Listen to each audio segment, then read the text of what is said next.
Kebahagiaan itu lahir saat kita tidak lagi menginginkan kebahagiaan. Ini unik ya, seperti kesempurnaan tadi. Kesempurnaan itu muncul saat kita menerima ketidaksempurnaan. Bahagia juga begitu. Begitu kita tidak mengejar-ngejar kebahagiaan, saat itu juga kita bahagia. Berarti apa? Kita tidak mengejar lagi. Kita menikmati saja apa yang kita nikmati, apa yang kita punya sekarang. Berarti kebahagiaan itu justru ketika tidak dicari, dia datang dalam hidup kita. Tapi ketika kita kejar-kejar, kita cari-cari, menunjukkan justru kita tidak bahagia. Jadi bahagia itu tidak usah menunggu besok, tidak usah diberi parameter macam-macam. Ketika kita beri ukuran macam-macam, justru nanti sebenarnya menunjukkan kita belum atau tidak bahagia. Orang yang merasa tidak bahagia, padahal seharusnya dia sudah bahagia dengan situasi hidupnya saat ini, ya bisa dikatakan dia ini tidak bersyukur. Hari ini mungkin kita banyak sekali kesulitan-kesulitan karena bencana, karena macam-macam. Maka kita punya mimpi-mimpi, wah seandainya bencana ini selesai aku akan bahagia. Seandainya banjir ini surut aku akan bahagia. Jadi masih nunggu besok. Nanti banjirnya surut, kita punya target lagi. Wah ini kalau ada yang bantu bersih-bersih rumah setelah banjir ini, wah aku lebih bahagia lagi. Nanti begitu bersih-bersih selesai, nanti ada meja kursinya yang rusak, perabotannya rusak. Wah ini seandainya punya uang untuk beli perabotan yang baru, aku akan bahagia. Perabotannya ada, nanti keinginannya nambah lagi. Terus kalian mengejar kebahagiaan, tidak sempat bersyukur, tidak sempat menikmati hidup. Kebahagiaan dan menikmati hidup itu bisa sejak sekarang kita rasakan. Sejak sekarang kita nikmati di level kita masing-masing.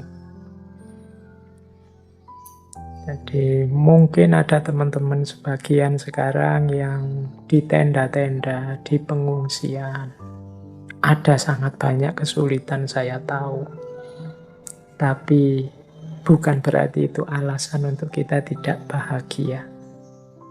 Banyak sudut-sudut, banyak titik-titik yang bisa kita syukuri.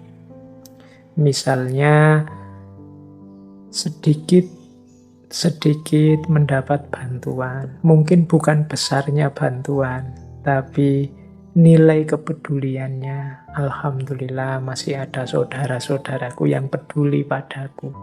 Saya kira kemarin aku ini orang yang tidak penting, ternyata banyak juga yang bantu. Seluruh Indonesia bantuan mengalir. Jadi ini hal-hal yang perlu disyukuri.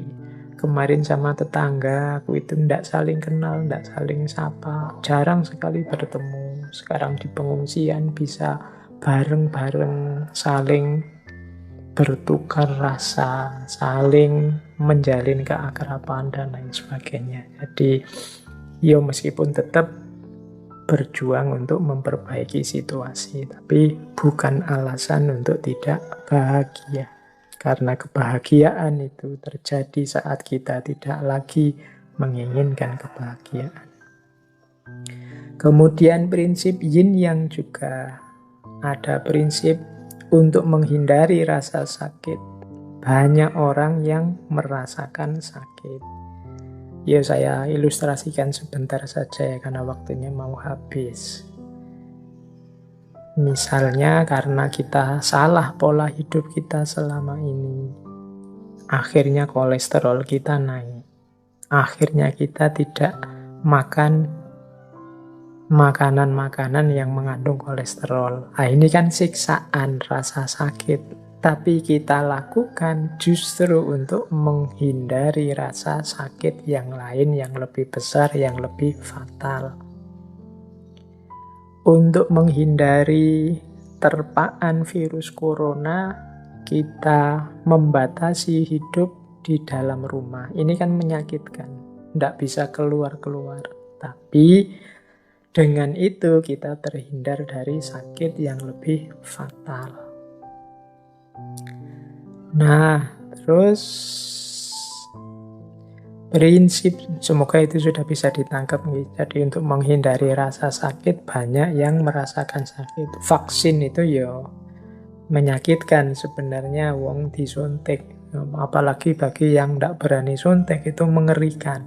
Tapi ya harus mau sakit biar terhindar dari rasa sakit yang lebih besar. Nyapu di rumah itu kan sakit, capek.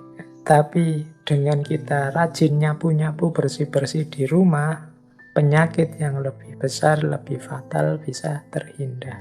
Nah, ini yin dan yang. Jadi untuk menghindari sakit justru melalui jalan merasakan sakit.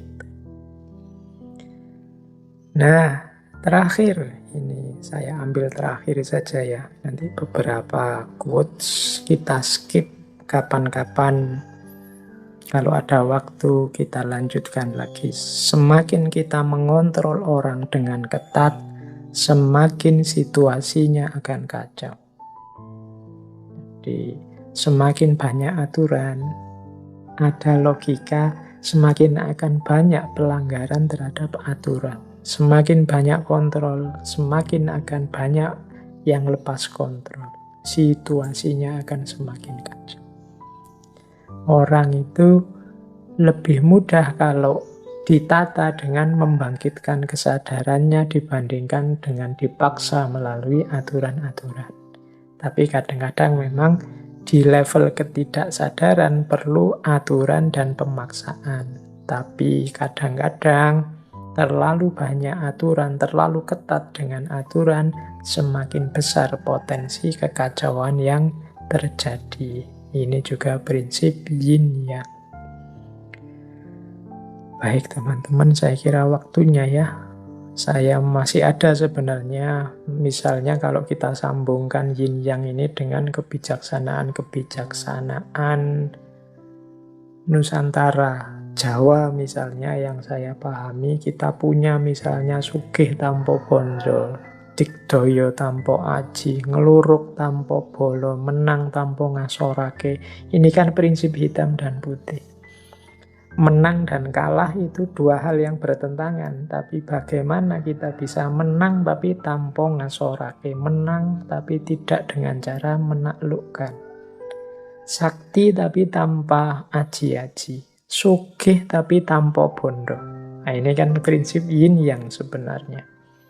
Atau orang Jawa yang bilang wani ngalah itu luhur wekasane. Orang yang mengalah itu justru dia akan yang naik dan mulia. Oh, ini prinsip yang perlu dijelaskan panjang lebar. Atau prinsipnya Sunan Kalijaga, ngeli ananging ora keli. Jadi ikut arus tapi tidak hanyut. Nah, ini bagi saya tetap semacam yin yang.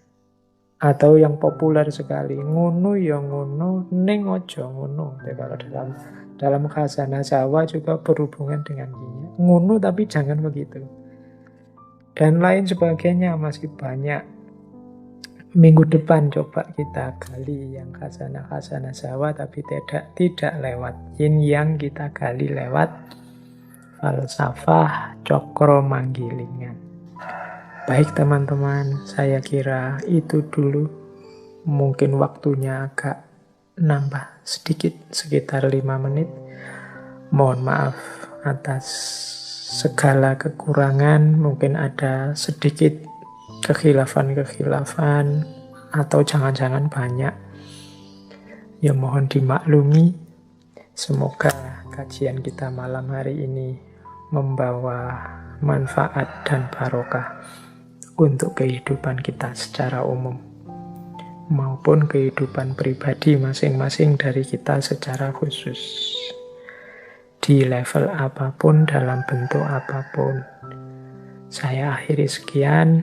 Wallahul muwaffiq, wallahu a'lam bissawab. Wassalamualaikum warahmatullahi wabarakatuh.